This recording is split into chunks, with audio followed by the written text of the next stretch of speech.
Au nom du Père, du Fils et du Saint-Esprit, ainsi soit-il. Notre Seigneur est monté aux cieux désormais, mais rappelez-vous que sa divinité n'a jamais quitté le ciel.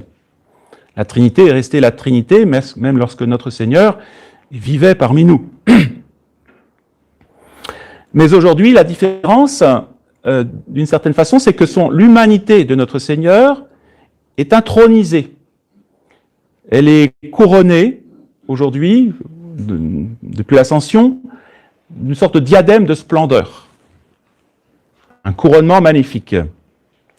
Et c'est une face du mystère de l'Ascension, le mystère glorieux, que nous devons méditer et auquel il y a des conclusions à tirer pour nous-mêmes et pour le monde. Cette humanité sainte devait mériter justement cette gloire éternelle. Et elle y est associée bien sûr à la personne divine. Notre Seigneur est Dieu, vrai Dieu, c'est une personne divine, et cette humanité sainte de Jésus lui est associée intimement. Et donc, du haut du ciel, elle reçoit désormais les adorations, les louanges, eh bien, de toute cette cour céleste et de toute créature même terrestre. Et c'est ce que dit, voyez, saint Paul, hein, au nom de Jésus-Christ, Fils de l'homme et Fils de Dieu, de Jésus assis à la droite du Père Tout-Puissant, tout genou, tout homme, hein, doit fléchir au ciel, sur la terre et même dans les enfers, dit saint Paul. Dans les enfers, même les démons tremblent devant cette humanité sainte de notre Seigneur. Nous qui contemplons souvent notre Seigneur sur terre, nous le voyons représenté avec sa nature humaine. Nous l'avons vu dans les langes, dans la crèche, nous l'avons vu parcourir la Galilée, et il n'avait pas même, dit l'Évangile, où reposer sa tête. Il a été enchaîné par des mains sacrilèges, il a été couronné d'épines, il a été flagellé, et puis il a été cloué à une croix. Et cette humanité de notre Seigneur a accepté de porter, de vivre ces douleurs avec soumission, avec l'entier désir de faire la volonté de son Père. Cette humanité a accepté, vous voyez, d'être la victime, de réparer la gloire divine en versant son sang pour la rançon des péchés des hommes et des pécheurs. Et pourtant, cette nature humaine de notre Seigneur, c'était un joyau de perfection. C'est l'œuvre de la puissance de Dieu, du Saint-Esprit. Elle est conçue du Saint-Esprit, cette humanité. Et désormais, cette humanité, et même lorsqu'elle a été conçue dans le sein de la Vierge Marie, était déjà l'admiration des anges.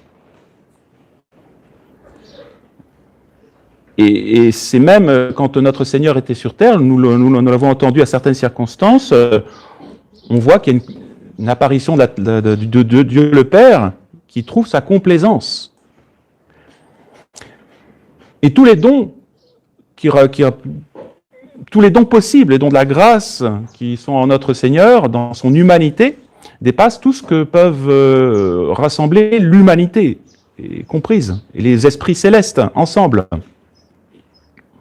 Mais cette humanité de notre Seigneur, Dieu l'avait destinée à l'épreuve, une épreuve terrible. Et pourtant, cette humanité de notre Seigneur aurait pu sauver les hommes simplement avec quelques douleurs. Ça aurait été largement suffisant. Mais cette humanité a été plongée, vous voyez, dans un océan de douleurs, d'humiliation, pour vraiment payer avec surabondance nos crimes. Et donc aujourd'hui, nous avons la récompense. Cette récompense, saint Paul l'a décrit en disant ceci: il s'était fait obéissant jusqu'à la mort de la croix, et à cause de cela, Dieu l'a exalté. Il lui a donné un nom qui est au-dessus de tout nom. Alors, nous avons compati pendant la Semaine Sainte, et habituellement, justement, en regardant la croix de notre Seigneur, en méditant la passion de notre Seigneur. Eh bien désormais, en ce temps de l'Ascension, nous devons lever la tête et regarder notre Seigneur dans la gloire. C'est ce que dit l'Écriture. Parce qu'il a souffert la mort, le voici couronné de gloire et d'honneur.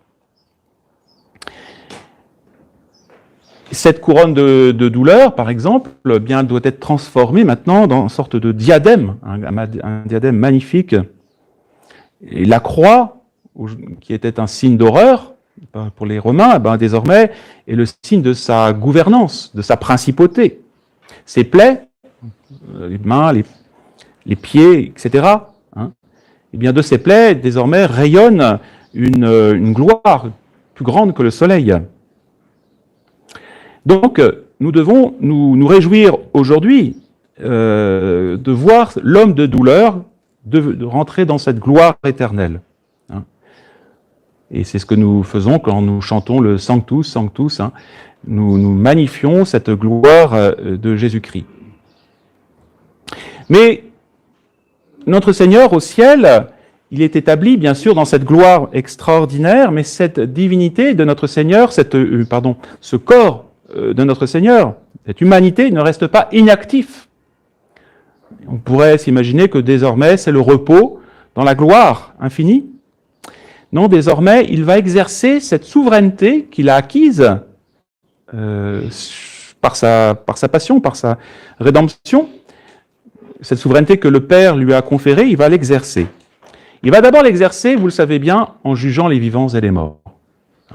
Quand nous mourrons, bien, nous serons présentés devant le tribunal de notre Seigneur Jésus-Christ.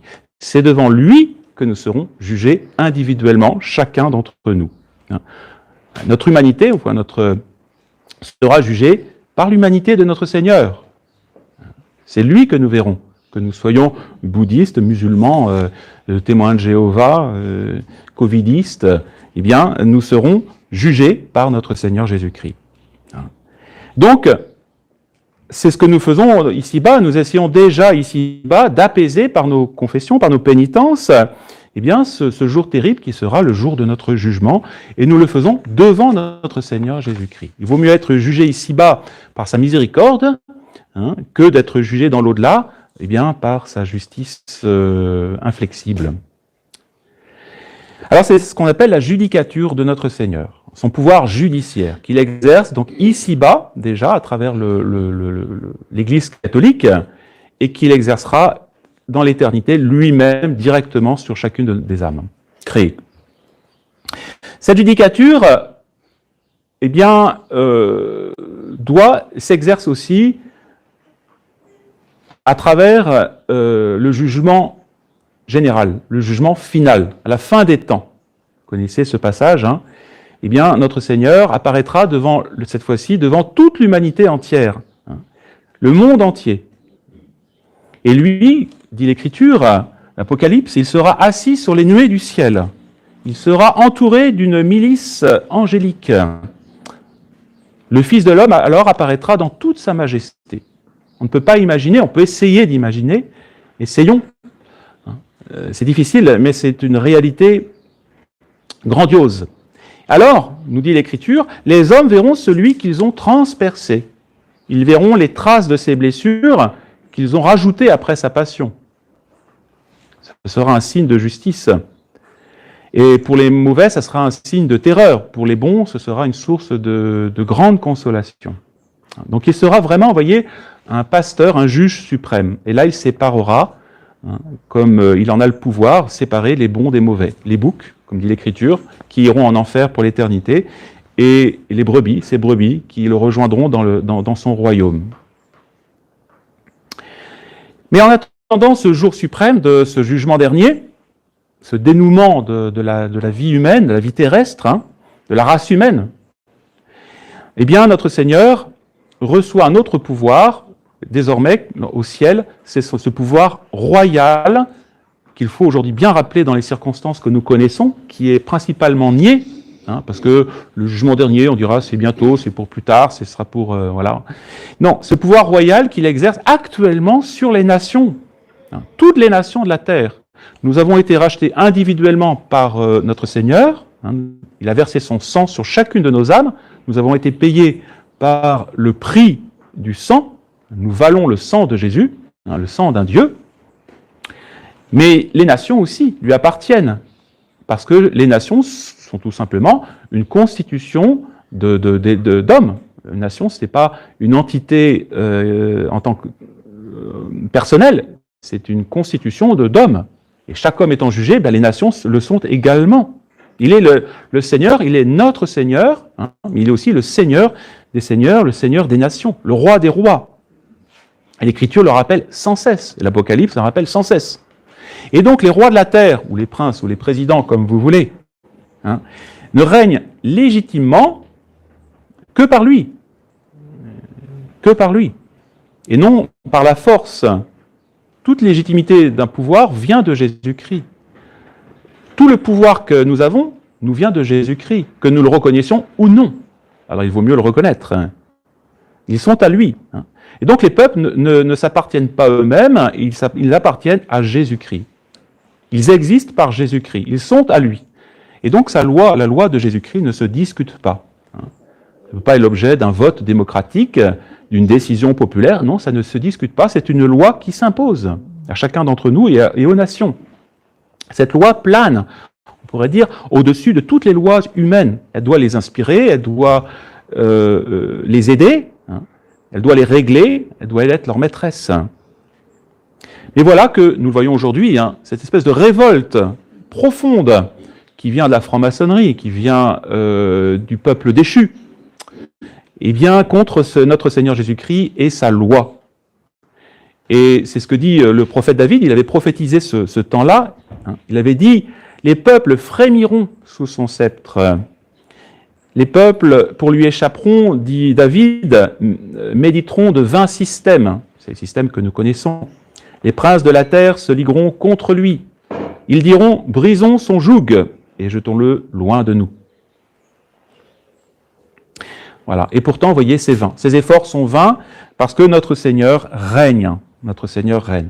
Jusqu'à, comme dit saint Paul, jusqu'à ce qu'il ait mis tous ses apôtres sous ses pieds.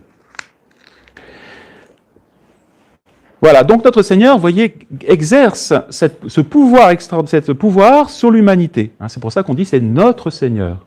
C'est le Seigneur de chaque homme et de chaque peuple. Et malheureusement, ceux qui refusent cette autorité de Jésus-Christ sur eux, eh bien, subiront sa justice. Notre Seigneur règne sur eux par sa justice. Alors, et c'est ce que nous voyons aujourd'hui. Pourquoi y a-t-il ces événements cataclysmiques que nous connaissons? Pourquoi y a-t-il cette tyrannie covidiste ou cette tyrannie communiste, comme vous voulez, Parce que les peuples refusent notre Seigneur Jésus-Christ. Alors notre Seigneur laisse la tyrannie de plus en plus aller. Plus on rejette notre Seigneur socialement, plus les châtiments tombent sur les nations. Alors, il faut espérer que lassés par ces ténèbres, lassés par ces épreuves, eh bien les peuples reviennent à Jésus-Christ, reviennent à leur Père. Le Christ est vainqueur, le Christ règne, le Christ commande, Christus regnat, Christus vincit, Christus imperat. Et c'est ce que faisaient les nations, les véritables nations raisonnables. Elles se tournaient vers Jésus-Christ. Alors en ce jour, vous voyez, du couronnement de notre Seigneur au ciel, que pouvons-nous faire, sinon justement de nos cœurs, du fond de nos cœurs, eh bien, nous rappeler le prix de notre rachat par l'humanité de Jésus-Christ. Et d'associer alors nos humbles souffrances eh bien, à sa rédemption. Et c'est ce que Jésus veut. Voilà pourquoi il nous envoie ces peines, ces souffrances, de toutes ces choses de la vie. C'est pour nous associer justement avec lui à ce mystère de la rédemption, pour être un jour associés à sa gloire dans l'éternité. Et un jour, nous-mêmes, s'il plaît à Dieu, eh bien, nous serons comme lui, couronnés, comme notre Seigneur, couronnés. Si nous avons été humiliés, nous serons glorifiés. C'est tout l'objet, vous voyez, des béatitudes.